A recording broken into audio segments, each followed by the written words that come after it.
पिछले कुछ ही महीनों में खाद्य तेलों के दाम में करीब 30% का उछाल आया है।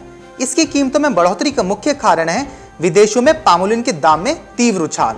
आखिर घरेलू बाजार में खाद्य तेलों की कीमतों में बढ़ोतरी क्यों नहीं हो?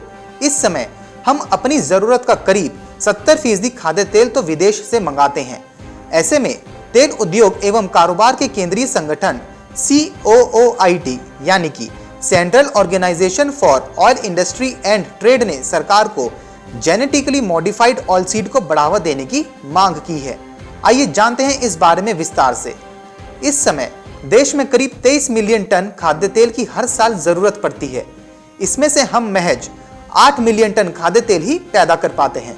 यही वजह है कि हमें हर साल 15 मिलियन टन एडिबल ऑयल का इंपोर्ट करना होता है। इसके लिए हम करीब 10 अरब डॉलर खर्च करते हैं। यदि देश में ही तिलहनी फसलों को बढ़ावा दिया जाए तो इस मद में खर्च होने वाली विदेशी मुद्रा का बचत हो सकता है।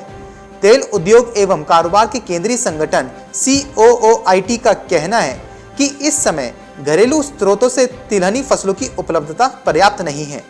तिलहनी फसलों में भी खाद्य तेल वाली फसलें जैसे सरसों, सोयाबीन, मूंगफली, नारियल, कपास बीज, तिल आदि का रकबा लगातार घटता जा रहा है।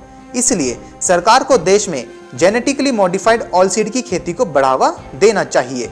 COOIT का कहना है कि गेहूं या धान उगाने में हम भले ही आत्मनिर्भर हो गए हों, लेकिन खाद्य तेलों के मामले में हम बहुत पीछे हैं। यदि देश को जरूरी खाद्य क्षेत्र में आत्मनिर्भर बनाना चाहते हैं तो ऑयलसीड का उत्पादन हर साल में बढ़ाना होगा। इसके लिए यह भी जरूरी है कि इन फसलों की खेती करने वाले किसानों के उत्पादों के मद्देनजर उनके हितों को सुरक्षा रखा जाए। आजादी से पहले भारत खाद्य तेलों का निर्यातक था। 1970 के दशक के शुरुआती वर्षों तक हम करीब आत्मनिर्भर थे। फिर इसकी खपत तेजी से बढ़ने लगी।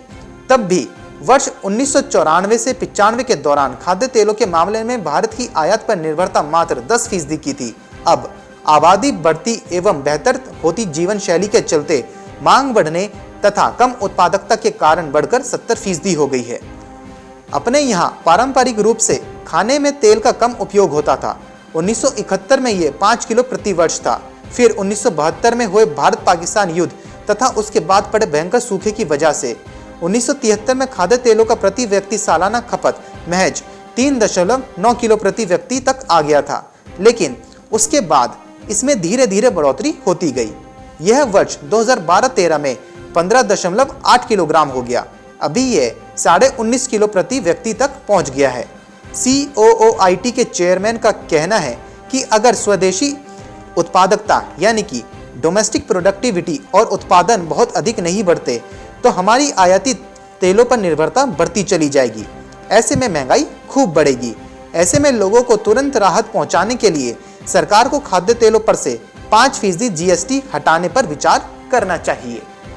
Bureau report, market times TV।